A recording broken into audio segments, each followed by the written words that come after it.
You're now listening to the Fullerton Unfiltered podcast. Straightforward, no nonsense business advice. Completely unfiltered. Grow your business. Grow your life. Now, here's your host, Brian Fullerton. Hey, what's going on, guys? Welcome to another episode of the Fullerton Unfiltered podcast. It is your host, Brian Fullerton here, hanging with you guys, and good morning. Well, guys, we got the kid contractor himself, the 400,000 downloads. I don't know if that's per month or total, but either which way, it's blown up. We got the man, the myth, the legend, Caleb Auman. Welcome to the show. How you doing, brother? Hey, man, what's going on? Thanks for having me on here. And yeah, it's 400,000 a month. I have surpassed you and Paul. So we're on track for 4 million downloads for the year, beating you guys out of the water. So a lot has changed. Or I'm gravely mistaken. I'm not sure. Yeah, I was saying, a lot has changed since we last caught up with you. I'm glad you still take my call. Yeah, no. So we're for our download history here for the Kid Contractor podcast.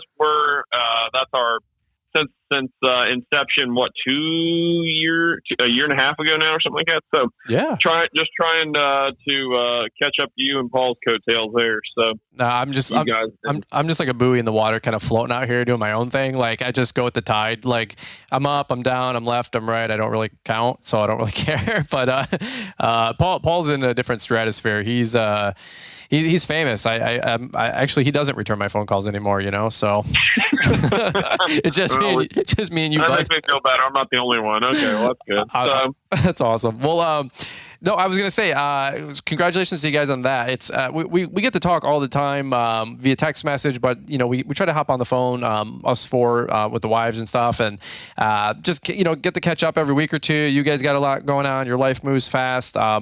Liz and I were continuously inspired, and I'm like, I don't think we do enough. They have kids and employees and like real revenue, and we're just like mowing 20 lawns a week here on the side, you know. And I'm like, we should probably get this thing moving a little bit. So it's glad to run with you guys and see all the cool updates. You guys are building a shop too. What's the size of that thing again for any of the new people? Yeah, all right, wise guys. So that's an inside joke there. Brian gives me crap all the time, so I'm always saying, for the new listeners, I don't want to suppose or presume that, you know, everyone is a long time, you know, follower or whatever. So I'm always saying the size of our building when we talk about building our building. So for a record here, it is 70 by 120, 18-foot ceiling. So I mean, there we go, on 3 acres of beautiful Fairfield County dirt. Well, as I said, the podcast is growing so fast that we want to make sure that we update all the new listeners, obviously. That's why I asked. Yeah, I mean, 400,000 downloads a month, pretty serious. Runaway freight train over there with the Kid Contractor podcast. So yeah, it's that minus, I think, 394,000. But well, yeah, it's 96,000. Well, 396,000. Get my math right. Listen, I'm on your side. Everybody listening in, we're on your side. I know Brittany has you under her thumb, so we know how that goes. So we're here for you. We're with you. Simping these days, yeah. Simping, yeah. We're with solidarity, brother. We got you. So I'm glad that we still get the updates on what size the shop is, because you never know. It could change. Just to be fair, I mean, it's important, and it could expand even. So I mean, it's not totally done, you know, so you still got some options there, obviously, moving forward, you know. So well, when the building gets warm in the summer, it probably does move by a quarter inch or so, and in a building it contracts in the winter a little bit by maybe about the same fraction. So we probably should get pretty particular. Brian, what's up in your world, man? What are you up to? Same thing, man. Just before that goes down a road of just total ridiculous. we're just steady Eddie, man. It's we got about 2/3 of the way through the summer season, so we're a couple more months left of mowing. It's like the last haul during fall, I call it, where we get aeration money. You know, of course, it'll be leaf cleanup money, any final pruning jobs, mulch jobs. It's just kind of I'm not really a big save your money, have a winter fun kind of a guy, because we just kind of roll right into snow plowing. But I will say that having a bigger kitty, right, going into fall takes any sting or burden out of any overhead and whatnot that you have through winter to make your bills and to pay your bills. So we don't bank on snow, but we do bank on snow. I mean, we have per push contracts, we have prepaid contracts. We're moving to a bunch of flat rate monthly pricing contracts, which is really exciting, something new we're doing. So yeah, our cash flow is fine. I've never really been concerned about that. But I will say, it is nice having an extra, whatever your number is, everybody's different, but if it's another $2,000, $5,000, $25,000, in the account from wherever it is right now, that just makes you feel that much more, what would you call it, comfortable, secure, with things going into the winter season. So that's what we're into right now. We're in the last minute of revenue, just hauling and, just trying to get it all in, man. Yeah. Do you pre-buy your salt, or how do you do your salt buy and stuff like that? You can. It's a long story short because Bedell subcontracts out for me with all the salt stuff. That's right. Yeah. Yeah, and I forgot about that. And before everybody shoots me 20 DMs saying you should get into salting and salt and blah blah blah. Like there's like 100 reasons why you don't. There's 100 reasons why you could and you should. I'm not doing it right now. I've got too many other things going on, and Bedell does a banger job. So.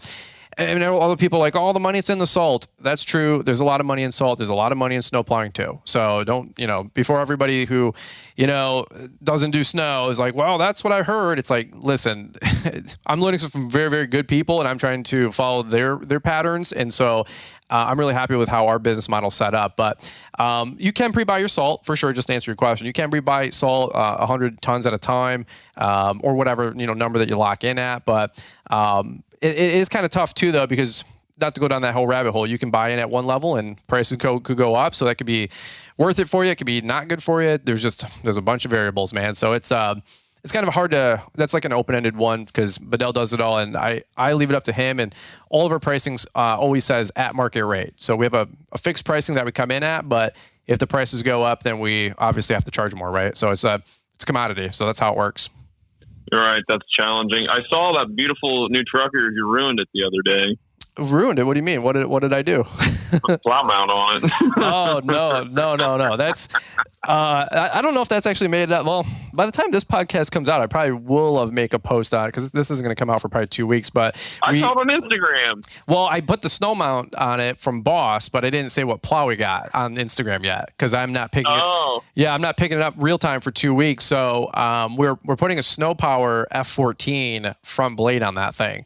So everybody's been asking me what plow we're getting. So if I didn't do a video just yet on YouTube, you can hang tight. It should be there any second now. But we're getting a Snow Power F14, which is crazy. It's awesome. It's huge. A lot of you guys know Rick. He made Hurricanes leaf blowers. So he made the back drag snow blade that all you guys know. He's got a front blade very similar.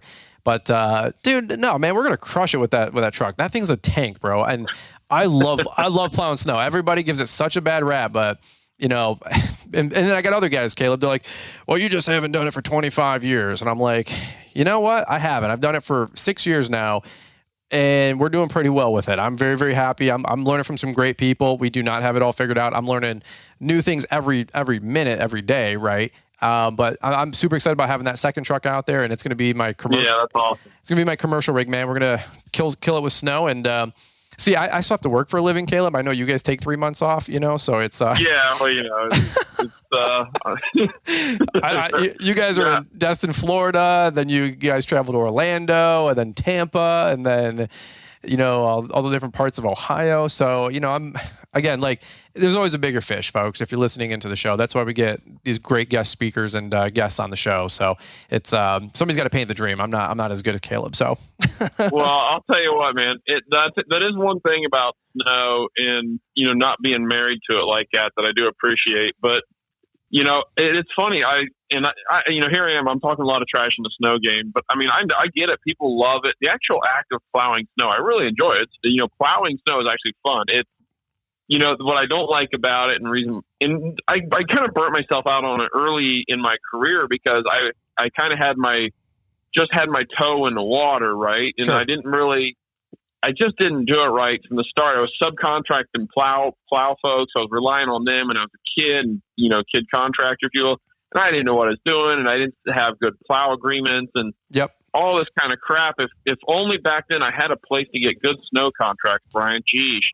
Are there any good places to get snow contracts these days, Brian? Well, I'm so glad you asked, Caleb. And That's called show prep, Paul Jameson. Just so you know, which you and I don't think I've ever show prepped in our life, but I digress. Yeah, I definitely can't take any credit for show prep ever. Right. Yeah. I mean, that's the truth. I mean, frankly, the same thing. My first 11 years with my lawn landscape business, I did like some snow blowing and some driveways. Nothing. Not even in the same galaxy of like what we're doing now. And we're nobodies. We're not a Troy Clog or a Perfect Cut Site Management or a Case Snow.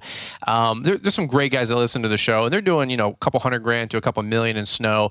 We're small fish, but my snow business is growing like crazy. I'm super excited about it. I'm trying to get about 150 in of snow, which I'm pretty sure we're going to do about 150 in snow this year. For me, in my little awesome. 2 trucks, 2 guys, 4 months. I mean, who wouldn't take that? I know there's some people listening to the show. They're big fish, but we'll make a third to half on that. So we're not trying to make $1 million either. And by the way, if we added salt to that, with all the extra stuff coming in, I mean it's a stout little snow outfit, and we're spinning the plates as much as we can to keep busy with it all. But snow is one of those things like, and I've heard Troy Clog say this too, like you got to be all in. Like if you're using 100%. If you're using crappy equipment and just shoveling, sidewalks, and you don't have the snow raiders and the snow blowers and the nice trucks and the big salt rigs, like it is tough to make a lot of money. And if you don't have good contracts and agreements and terms and contingencies and all this other mess, that's what I always say. Like it is a different, it's not like, oh, I do lawn, so I do snow. It's its own industry, it's its own business, it's its own trade shows, its own organizations. It's not like, oh, I'm part of the MGIA, the Michigan Green Industry Association, and so I do lawn and snow. It's like, no, there's SEMA and 10 other different organizations that you can be a part of that just do snow.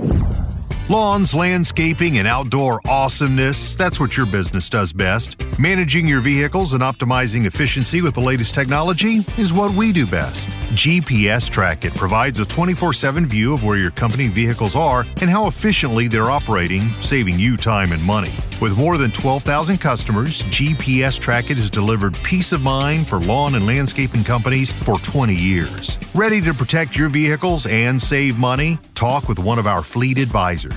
There's no pressure, no hassles. Call 833-385-0252 or visit gpstrackit.com/BrianLM to learn more. Those details are in the show notes. GPS Track It. We're fired up about it. You guys do no snow, so you guys shut down for 3 months, I guess? Or do you keep people on, or what do you guys do with all that? It depends, Brian. And for the folks listening out there, we're a little company. We have 4 full-time guys. Actually, we're down. God, we're down a guy. We have 3 full-time guys at the moment. Okay. I need that 4th. But, so we work generally up to Christmas or New Year's doing landscape construction, hardscape construction, that kind of stuff, drainage work. And then we'll start up, if the weather's worth a crap, about mid-February. So we lay off for anywhere from 3 to 6 weeks. We'll keep our project manager, Mr. Bo, around most of the winter, if not all of it. Just kind of depends. This year with the shop, some things are changing. We're building this new shop, new facility that we can finally move into and stay warm and dry in the winter. It's going to be really cool. It's going to be a real shock. I don't know if we really know how to act once we got that kind of place set up. But, it's one of those things, like I said, that's why I think I'm disgruntled or maybe jaded against snow work, is because I did it so wrong for so long. And I think you're right. I think really to make it worth it, you got to hit or be aiming at that 6-figure number. You really got to really make it worth it, and the wear on the machines and the hours, because you're on call for 4 or 5 months, 24 hours a day, pretty much. Like that's tough. That's a tough game, and you got to make that worth it. You're tied to it, and that's so we do about 15 snow events, plus or minus up here. It could be 6, it could be 26, but you're usually doing 2 to 3x that for salt runs.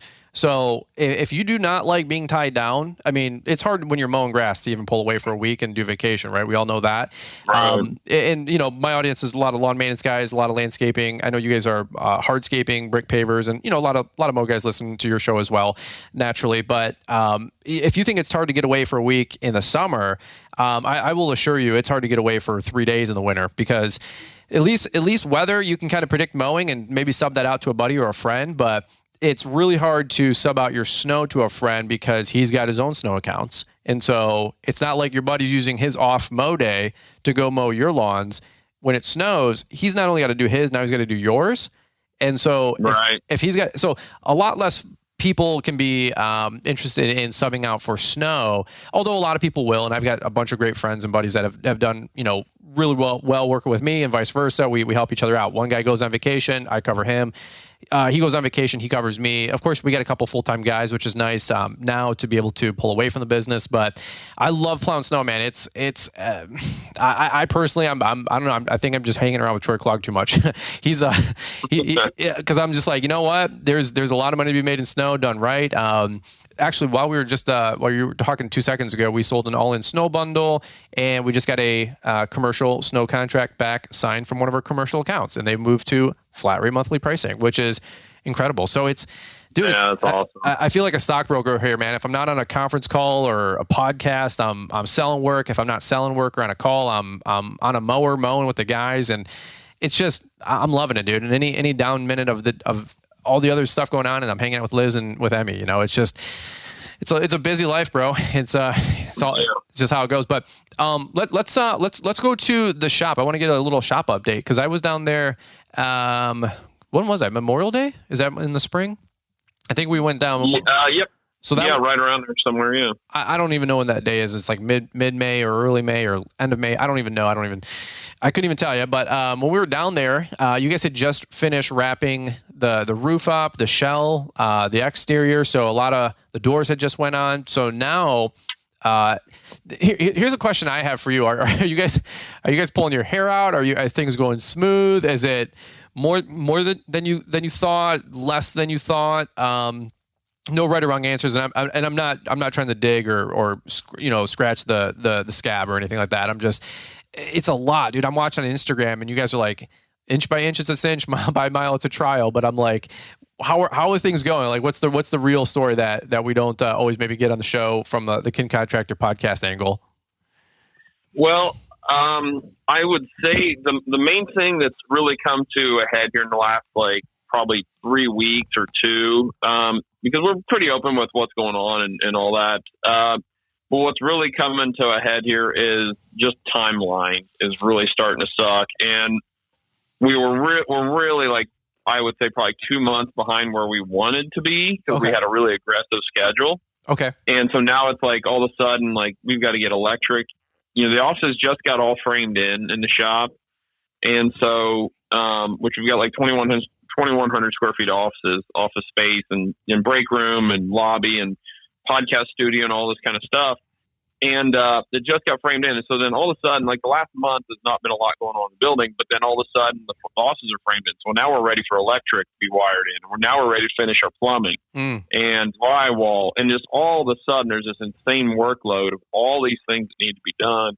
And it's borderline overwhelming. I mean, it's just crazy because we're trying to GC a lot of it, do a lot of it ourselves, just save some cost and all that. But it didn't trickle in like we were hoping it to over the summer. It come our framing guys for the office were taking forever to get to us, and then that's pushed us all of a sudden into practically September here, and we were trying to have an October open house, and God knows where we're going to be for that, in level completion. So yeah, it's a big undertaking, and we're kind of just reviewing budget as we close this thing out, how much stuff we can afford to hire out to kind of beat the, everything that needs done is not hard to do, but it's just the man hours end of it. You got 100 man hours worth of wiring to do. It's well, it's not a big deal. It's not hard, but working on Saturdays and evenings, there's still only so much I can do without just, muerte myself, it's just, I'm gonna go crazy or trying to get all this stuff done. So we're just trying to weigh that out, what we've got left in budget, to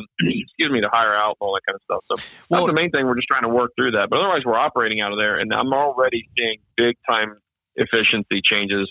Our production and stuff is, and I haven't fully figured this out yet, Brian, and I haven't put it together fully, but since we've moved in, there has been a noticeable difference in our production over the summer. We've been hitting job hours better. So I don't know that I can attribute that totally to the shop, but I think it's got a lot to do with as far as all our stuff is in one place and we've got more materials on hand.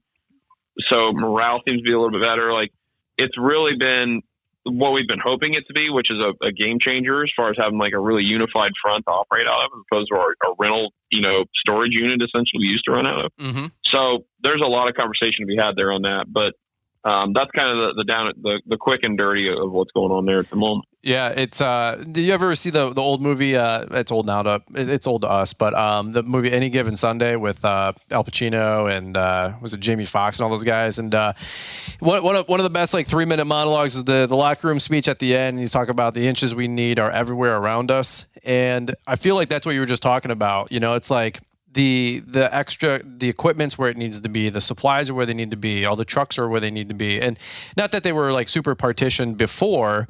With the storage locker, but nonetheless, you got some breathing room and some space, and you guys can not trip over each other, and so a little bit here, a little bit here, a little bit here, a little bit here, a little bit here. Well, you do that 10 times, and it starts adding up fuel. I mean, you guys got your fuel tank since we were there last, and all the little extra stuff, man, it adds up. Yeah, without a doubt. Fuel alone is huge. We're not having guys at the fuel station now to get, sit and wait and get gas and swipe credit cards and do all that crap. And not to mention just the out of the way nature of it that, getting fuel is. So we've got fuel tanks that fuel up every day and, as needed. And then since the shop is bigger and there's more room, Andy Mulder, this has been burned in my head ever since he said it, but, time spent looking for things is wasted time. Oh yeah. And so everything being spread out and laid out, even we've still got things just kind of thrown in the shop, but still everything is drained. All the drainage parts are in one area for pipe fittings. We know where all the hardscape stuff is now. It's in this one area over here. And then all the metal and fabrication stuff is in one area. All the chemicals and stuff is in one area.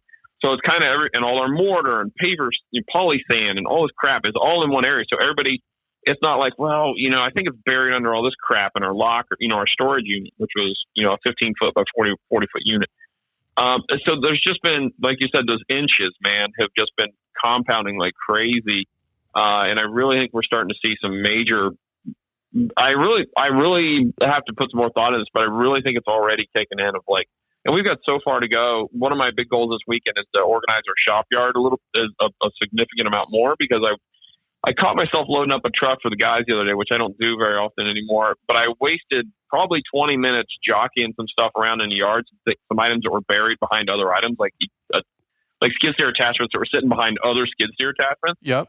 And I'm moving stuff around and jockeying crap around. I'm like, this is a lot of wasted time. This needs to end right now. And so my goal this weekend is to fix that. Yeah. And because that 20 minutes in the yard goofing around, shuffling stuff around, it's like, this is stupid. That cost us a lot of money. That extra 20 minutes, So when it's that's been our number one thing with the new shop. Well, when it's just you, right? Like when you're an owner operator and you're early in business and you're a kid contractor and you're little Brian's Law Maintenance back in the day, it's like you don't really factor that time because you don't really even know what your time's worth. You don't really think about that. You're just trying to survive. You're like, I think I need to mow lawns. Did I cut? Yep. Did I trim? Yep. Did I blow? Yep. And then did I invoice? And then as the thing grows and this machine, this beast, this behemoth, and I mean, by the time you start hitting $100,000 a year in gross revenue, I mean, you have a decent little boat, a decent little aircraft carrier that's starting to form. And then you start realizing, especially when you start hiring people, $12, $15, $18, $25 an hour, that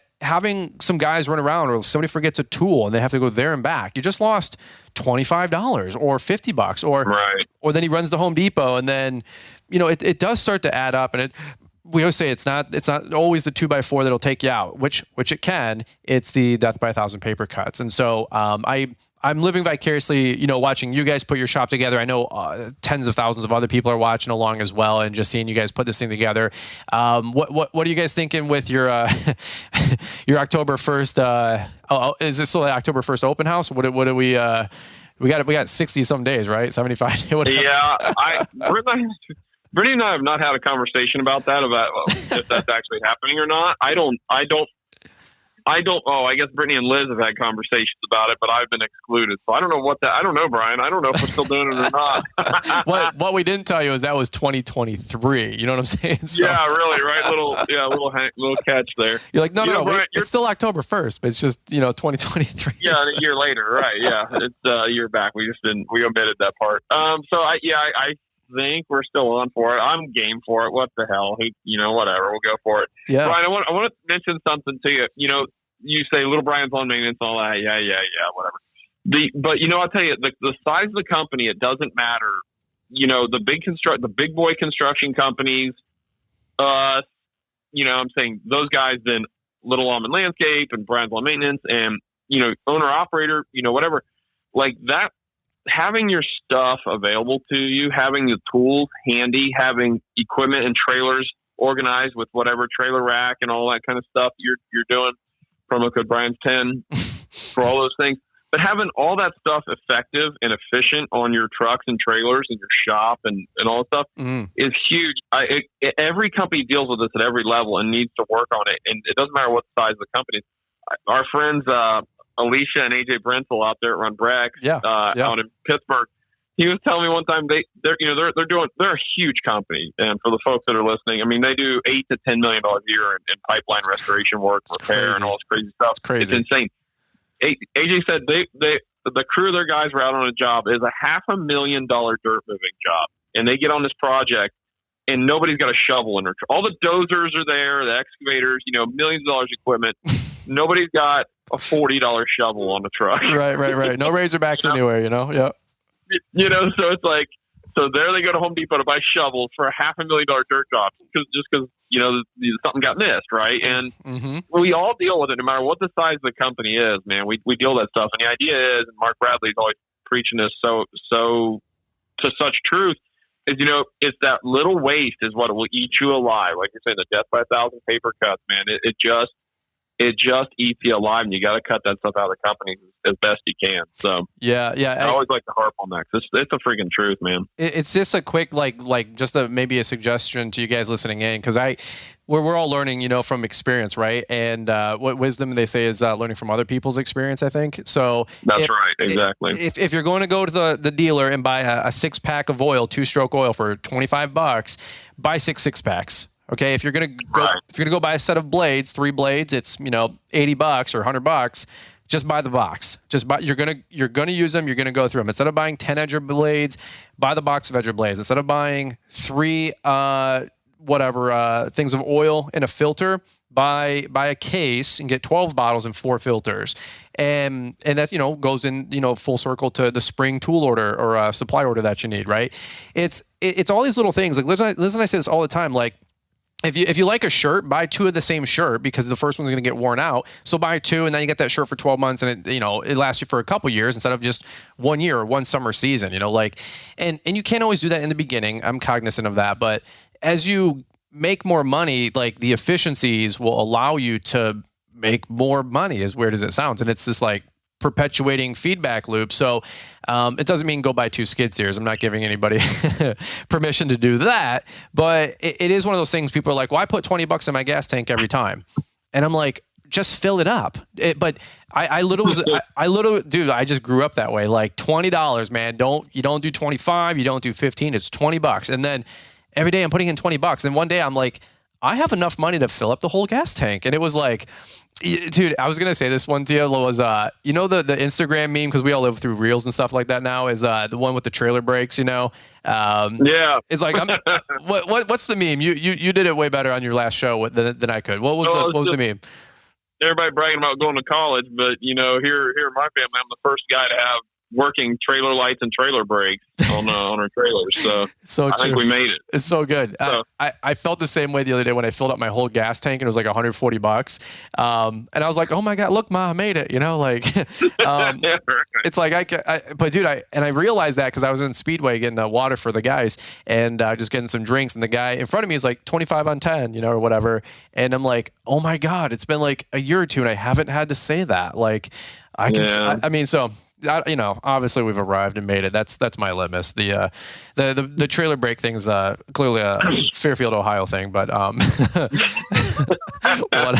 whatever. So man. be it. But man, we got working trailer lights and trailer brakes. That's a big deal, man. You're the cat's meow now, But I'll tell you, Brian. That's true kid contractor memory, because I used to think like, coming in late from a job, we're out late finishing a project and rolling home, in a summer evening and I look at my rearview mirror, I can see my trailer lights in there, and just roll down the road hauling equipment. I was like, man, this is cool. We're like real contractors now. We were so far from it, but you're talking about filling up the whole fuel tank thing. God, years ago we were down at like Myrtle Beach or something. I was filling up our car on vacation, and person next to me put like $7 in their tank, and it's like, oh, I bet. Man, I remember those days. Oh God, that sucked. I don't ever want to go back to that. Been there, done that. I've literally done the $5 thing, like getting my next paycheck at Little Caesars, and it's like, well, $5. I had a little Hyundai, little credit card. $5 back in the day at $2 a gallon. It was like, that would do me for 3 days, but yeah, just the thereabouts. But I'm like, man, I've been there so much, and I was literally just doing a pruning job this morning with my buddy, and he's like, guy named Chaz, great dude. He's like, and we were just, BSing, we're just working and talking, and like you guys do. And I was like, he's got a bunch of great things going on. I'm like, Chaz, I got you in my dream board, bro. Like, I want to be like you one day. And he's like, dude, he goes, right back at you, man. He goes, you inspire me. I want to be just like you, man. You inspire me. And it's like, he goes, man, people always ask me while I'm working so hard. And he's like, I want to take care of my family. He's like, and some people just don't get it. And I'm like, I know, dude. I'm like, I was poor for 30 years. I want to try being rich for the next 30 years and see which one I like better, like, yeah, right. Just to make sure we're balanced there, yeah, right? Yeah. Give me about 60-year case study, and I'll report back, to everybody, and but not that we're rich by any means, but at the same point, I'm like, thank God I can put more than $20 in my gas tank. But you know what? Like, right. We've been there. That's the reason we work so hard, is to never ever go back to those kind of those situations, man. And absolutely. So that's the point of it, right? The reason we share this stuff is like, I was broke and stupid at one point. Now I'm at least not broke, right. and and so you can get yourself out of that if you start making better decisions and just work hard, right? And you can get yourself out of that mess. And fortunately, I got myself out of that mess, and that was with the help of my wonderful wife too. But like, yeah. It's possible, folks. So if you're in a dark spot, you can get out of it. You got to be patient. It takes time, and just keep making the best decisions you can. I always want to offer that encouragement because it is doable. Amen. And that's why we get so many different guests on the show. I always ask people when I get a chance to talk to them, like, hey, do you listen to the podcast? What do you think about the podcast? And they're like, yeah, man. And it's interesting. Like, half of the camp likes the interviews, and the other half of the camp likes the solo shows. And so, usually on my podcast, it's I try to switch it up every other thing. So it's solo guest, solo guest, solo guest. That's how I run the schedule. As long as we got enough podcasts in the queue. Well, the reason I love the guest interviews is because you guys can hear other people making it. You can hear the decision making that they made, and by the way, like, so many people start broke, and then they have a little bit more, and then they're not broke, and they're start getting some momentum in their life. But that's the encouraging part. I'm literally, I always tell you guys, I love listening to your guys' stories on the show, because it gives me encouragement that other people are winning, other people are making it happen, and you can, quote unquote, change your stars. And so that's why on my podcast interview, I got some people like, man, I love the solo shows. Like, the guest interviews, it's always kind of like the same kind of song and dance, and starts off as a 10-year-old kid, gets a couple things, now he's doing a couple $100,000 a year. And I'm like, yeah, but you got to listen for those nuances. Like, what kind of decisions did they make when they were broke to get them out of being broke? And I've heard your guys' story. Like, you guys were scrapping. You guys were doing, asphalt sealing. You guys were doing a little bit of everything, and you were just figuring it out. You're just trying to make it happen, And so, any which way, it's always inspiring, man. It's always encouraging to get that those different perspectives and feedback, Yeah, absolutely. And yeah, I mean, your story, your come up story is fantastic as well. And And again, not saying that either of us have made it by any stretch or freaking balling or whatever, but we got a long way to go. But it's just doable to get out of that darker place, right, and get to some sunlight. That's right. Brian, I wanted to ask you, since it's your podcast and I'm interviewing you, what is your I like hearing you're psyched up on snow and you enjoy that so well, because that's what will allow that thing to go wherever you want it to. Mm-hmm. What does your 2025 of snow plowing look like? Where do you want to take snow plowing? If we can keep 2 trucks moving, I can keep 2 guys full time, have a decent owner salary, have some decent profit from the company, and I can net 100 off this thing. And I can pay the guys 50 to 60, and they're happy. I'm happy. We're all working about 35 to 40 hours a week. That's a perfect business model for me. It's balanced where we're putting in enough work and muscle. Of course, we're running 50 hours a week in the spring. Obviously that tapers through summer, and then maybe a little bit more through fall, and then winter it's, we work every 10 days or something. But to me, that's a stout business. That's as big as I want to build it at the moment. It doesn't mean that one day I don't want to build a $10 or $20 million company. I always reserve the right to do that. I always joke with so many people. I'm like, hey, it doesn't mean that we don't know how, or we don't have the people around us to start learning from. I dig, man. I'm digging and digging and digging. I'm listening to everybody and everything and just kind of logging it for a later date. I always tell Liz, I'm like, hey, do you want to go big? You want to go get 2, 5, 10 million? And we talk about it all the time. But right now, I'm in life way more excited about the family time. So there's always the upside of making more money, Caleb. You know that. At what expense, though? And right now, I'm telling you what, dude, I'm a softie. And I am a family guy. I love my wife. I love my baby girl. There's no amount of money that any company could offer to rip me away from my family for a day, unless it was like $25,000. And just so you guys know, those offers aren't coming to my door. So I'll leave my family for $25,000 a day. But people are like, hey, you want to come, see a plant tour for like YouTube social media crap? And I'm like, no, not at all. Like, well, how about $5,000 sponsored video? I'm like, nope, not at all. I couldn't care less. I love spending time with my wife and my baby girl. So, for me right now, I feel like I'm in this it's still crazy. Don't get me wrong. It's psycho. But the spinning plate of the lawn care business with the spinning plate of the social media thing, I feel like they're somewhat manageable at this point. And I'm excited about popping out a couple more babies and building our home, building our barn, and just kind of, I don't know if that's like downshifting, but I'm not trying to get a $10-20 million company or be Jeff Bezos over here. I'm pretty happy making a couple $100,000 a year, and I think that's a pretty stout existence for right now. It doesn't mean we can't still continuously prune and grow and grow profit. We all know that, but I'm pretty happy, dude. We talk about this all the time. Me, you, Caleb, Brittany, or me, you, Brittany, and Liz. We talk all the time. Like, one thing that never shows up on a P&L statement is happiness, and I'm a pretty happy dude. Like, I would encourage all you guys to There's something that hit me a couple months ago. I was like, what am I working towards? Like, why do I do what I do? Like, am I actually happy? And I'm like, you know what? Like, I'm not trying to convince anybody. Like, I'm pretty happy, and I've been unhappy for many years in my 20s with purpose and financial, and I feel like I'm kind of in the purpose. I feel like I've solved the financial thing to a degree for my wife and I. So I it's probably a sappy answer, probably not a popular answer, but I'm happy, bro. I'm happy with where things are at, and I'm so excited to just keep making an impact on people's lives and do what I feel, weirdly enough, I'm like kind of called to do. I just feel like I'm in God's will right now. I don't know.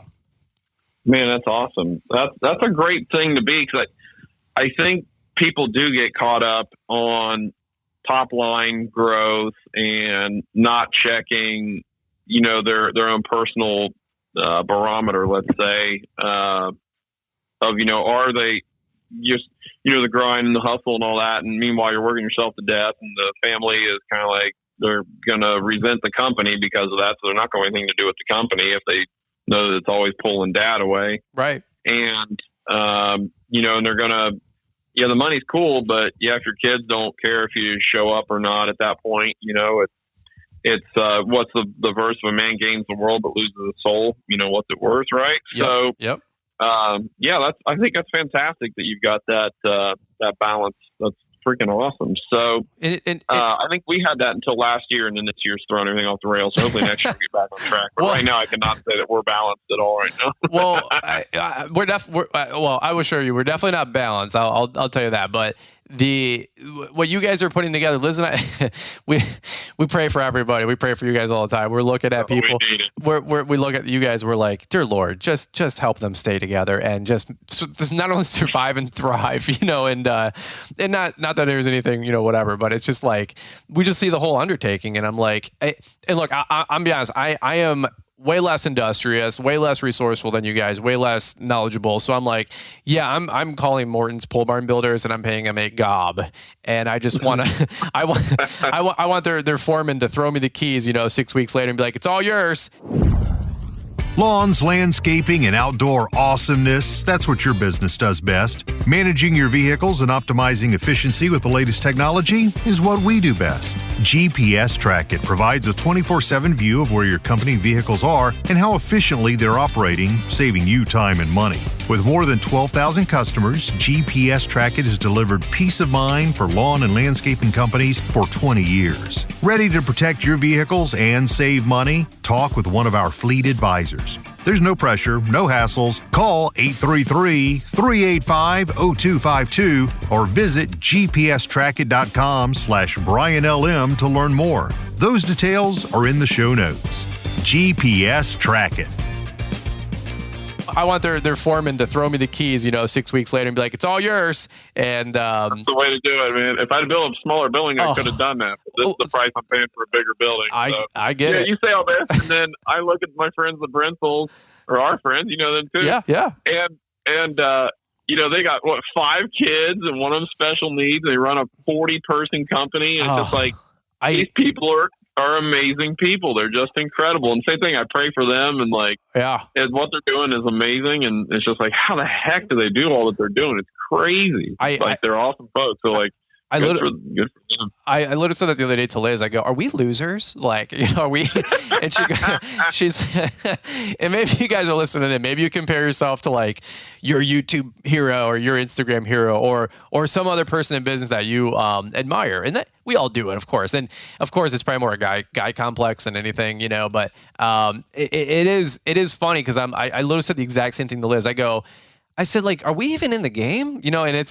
And then, you do the whole, dude, it's so funny because I did a quarterly review with my CPA this morning, and one of our companies is up 48%. And he's like, this seems pretty good. And I go, is it? I go, okay, cool. And I'm not even saying it. I'm just like as a shtick. I'm just like, oh, okay, cool.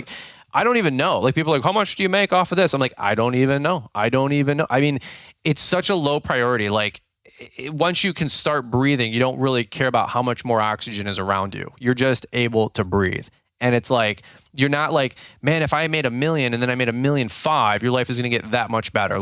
I've personally noticed after about $120,000 a year, my life was pretty good. I was able to pay my bills, get dessert on a dessert menu. It wasn't a millionaire rock star status, you know what I mean? But we could just breathe. And it's crazy because I see all these other people out there with these huge companies, and I tell Liz and I'm like, we have one baby, we have 2 employees, and it's just us, and we can't even get a workout in. And then I see somebody else who's got 10 other things going on and 5 kids and all this other stuff, and people that work out, and I'm like, how? And I'm just I'm a loser. How? I miss Mr. Success, and I'm just so I don't know, man. We're all in this never-ending pursuit of trying to figure it all out and stitch together our perfect life and our perfect story, So, yeah, I don't envy the all the extra work that you guys are doing with your building. But I tell you what, once all those dues are paid and everything comes together, and you'll look back and go,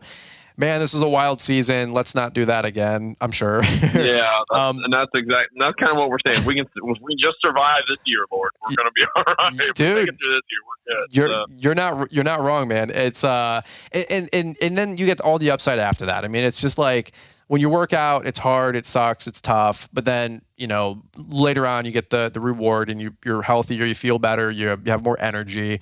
So it's almost like you got to break down to build up, right? And so you guys are squeezing the lemon here to get all the juice out, and then you're it'll be worth it. And then I'm sure 3 months from now, 6 months from now, whenever it is, when things finally all button up, even 18 months from now, when it's finally done, it'll all be worth it, man. So it's we're all watching, we're all praying for you guys, and hope nothing but continued growth and success with that thing, man. Hey, one thing I was just going to mention. Well, this whole podcast, we might be able to just chop it in half, put half on my show, half on your show if you want. So we can just keep rolling with it if you want. But talking about the shop build is really cool. what else you guys got going on in terms of growth for the company itself? Like, are you guys? I know you lost a guy with he was doing handyman work and his own business now. So are you guys still doing stormwater work? For anybody listening in, I'm sure they just like the update. But are you guys doing that, or are you and Brittany in the field, or what are you guys doing with that whole division? Yeah, so our guy that managed that for us last year is he started his own handyman, and then that's evolving into a construction company now. But which actually he just performed a siding repair for us that one of our guys bumped the house with a skid steer loader last week, and then put a hole in the siding. So how do you bump with a skid steer? A little tap a roof? Well, you get too close with a big machine, and then you aren't paying attention, and something happens. So Jesus, but I can't talk. Hell, I hit our own building with skid steer early in the spring. So what? It's going to happen. Whatever. Did she say twice? She say twice. Oh, don't let. There's just noise. There's static and noise in the background here. The wind's blowing real hard. Oh, that was Brittany back there calling me out. Yeah, I've bumped the building twice with skid steer, but I've also put in. This is how I justify this, Brian. I've also put in, probably 500 man hours out there this year at least, and that's just the part-time aspect of it. Right. I bumped the building a couple times with skid steer, whatever. You know those the Homer Simpson days since last incident chalkboard things? maybe I need one of those on the shop. Yeah, that's a good idea. Liz and I, that's going to be our christening gift for you guys. It's like days since last incident, because man, 5 years from now, and I pray this doesn't happen, but they'll be like, you can keep it in the single digits, that's for sure. Just get a 1-digit recorder. Oh, you can put that in your employee handbook. Everybody gets one ding on the building. After that, you're done. You know what I mean? It's you're one and done, or not. Well, I was going to make it a 6-pack fund. Is what I was going to do. Was like, everybody dings the building, put $5 in the jar here, and or they're buying the next 6-pack kind of deal. And here I hit it the first 2 times. So, so that's just how it goes. But I mean, that's the thing. That's why I don't go crazy on my guys if something stupid like this happens. It's like, yep. Now again, if something repeatedly keeps happening, we need to have a conversation. But it's one of those things. Like, I'm a really big believer in being, somebody you'd want. I'd want to work for myself, and so. Here, when I hit the building, I sure don't want the owner of the building coming out and screaming and yelling at me and calling me an idiot because I bumped the building because I thought I was clear or whatever. So it's like, I want to be reasonable to work for. Now, granted, what I did was stupid, but it happened. So that's why I don't lose my marbles when guys make mistakes too. So, well, one thing I got to say is, you said this on a podcast recently. It was really good. It was, price your work in case you have little incidents or little accidents. Right. Like if you're mowing a lawn for $50 and you hit the air conditioner, and it's $1,500 repair. Okay. We can't really have that margin factored into that mow for $50, but if you don't want to be running the jobs or the work so thin that a flat tire on the way to the job site now makes the whole job unprofitable for the day or for the week. Right. You know what I mean? Like we, you were on this rant, we all work way too hard for this stuff.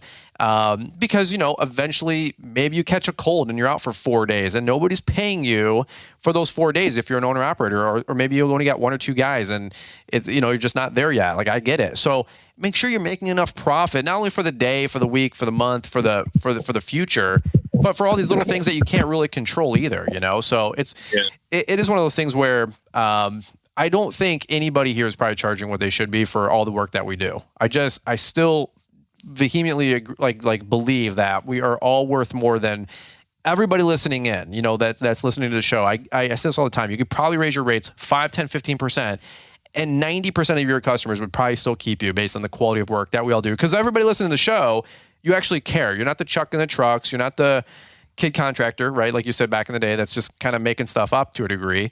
You're a professional, and if people aren't willing to pay, what's the great 4-letter word? Next, So, any which way, that's just my little rant. But yeah. Well, one thing on that too is one thing. You can't price a $1,500 air conditioner contingency into one job, but when you're building your budget for the year, if you do, and if you don't, you should be. Sure. But you can price in. That's what we do. We know every year that we're going to break. And again, we do anywhere between $750,000 and $1 million in contracting work a year. And so we know every year we're going to break $5,000 to $10,000 worth of stuff, which sounds crazy, right? I mean, that's freaking nuts. Mm-hmm. But we know something is going to break. We are going to hit something on a property that's going to cost us $400 to get fixed. And we know somebody's going to back over at least a string trimmer once with a skid steer. That's happened.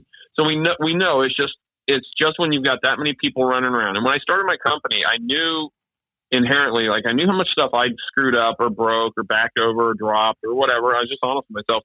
So I knew every person I hired that cared even less than I did. You know what I mean? Because nobody's going to care like you do as the owner. I know that's just going to compound and multiply. So we have that as a line item budget, and it is into our pricing to an extent of we know that just crap is going to happen. So that is baked into our overhead recovery. Yeah. So you can't do it, but you're exactly right. You can't put $1,500 on a mow account just because you think something's going to happen. But you do, I believe, need to price in those contingencies for sure. Side rant, sorry, but no, it's helpful. I mean, I don't take it for granted that everybody listens to your show religiously every day or my show religiously every day, and people skip episodes. But those are good things that you talk about constantly on your show, is how to run a profitable business. That's something that you and Brittany have really, all of us, I would say, are all on this journey of just growing up, right? Getting our businesses more right, more by the numbers, a lot stronger, paying attention to things. Like I said, I was just on a quarterly review with my CPA, and we're going through all of our P&Ls, and we're just in the thick of it. And I'm noticing glaring things. I'm like, this needs to get fixed. This is wrong. This has to get changed. I wasn't doing that in year 2, year 5. Frankly, I'm embarrassed to say it. I wasn't doing that in year 10 and 11. And, it's shame on me. But we always say, like, don't let our ceiling can be your floor, or whatever we say. There's a saying. And we just want to see you guys win and grow, and to hopefully avoid some more of those heartaches and pains, Yeah, absolutely. And Brian, one thing too, I think we're coming up on the hour you said you had. I want to have you on my show here and talk to you about LAL, and I want to make an entire show. So okay. I will talk about how we'll chop this up afterwards. But yeah, let's button it up. We'll button it up right here. Well, I was going to ask you a question, and I lost it in my other little tangent, which is how I do it. But I think we are at 52 minutes. If you got to run still, you better do that. Yeah, let's finish up this episode here. We'll chop this into 2, and then we can do another show on yours if you want. Sounds good. Okay, well, guys, really quick, we'll button it up right here. We're Kid Contractor Podcast. It takes over. It's a blob. It takes over my show too. So there's no show prep here. So this is how we shut it down. But a Kid Contractor Podcast show prep. Caleb, where can people find you? And we'll button this thing up, man.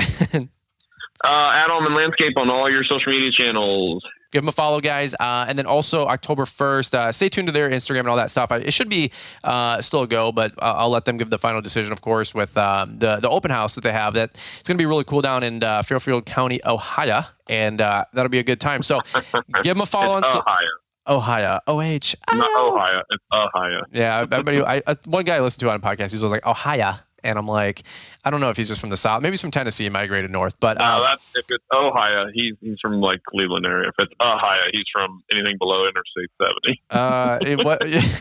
No comment. I love all my Ohioans. So I don't even know. But give these guys a follow. Check them out. Don't forget to follow Caleb and Brittany on Instagram. They both have great content they put out. And Kid Contractor Podcast. So guys, over and out. We will catch you on the next one.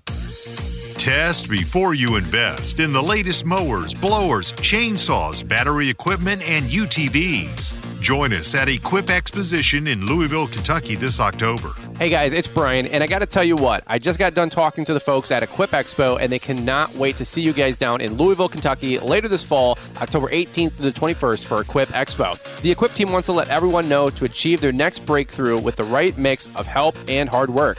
Equip Expo, formerly the GI Plus Expo, will feature 7 educational tracks and 25 plus classes, such as topics in sales and profitability, technology hardscaping, and their newly added pool and spa track. Plus, yours truly will be hosting an event on Thursday afternoon called Energize with Mike Andes, Blake Albertson, and Paul Jameson. If you guys want to join us at Equip, consider using our discount code to register for the show, where you can save 50% off with promo code Brian. Register before the early sign-up discount ends by visiting equipexposition.com. Thanks for taking the time to listen to the Fullerton Unfiltered podcast with Brian Fullerton. We hope you enjoyed this production. If so, please consider leaving us a 5-star review for the show. While the techniques and ideas presented here are designed to help you grow a more successful and profitable business, no one can guarantee these results for you. We want to emphasize that entrepreneurship is not easy, and the ideas presented here are just the opinions of Brian Fullerton and his respective guests. No one can guarantee success for you. That being said, we hope the ideas presented here help you and motivate you to go on out there and crush it with your own business. Fullerton Unfiltered Podcast. Thanks for listening, and we hope to see you on the next episode. This has been a Brian Fullerton and Mr. Producer production.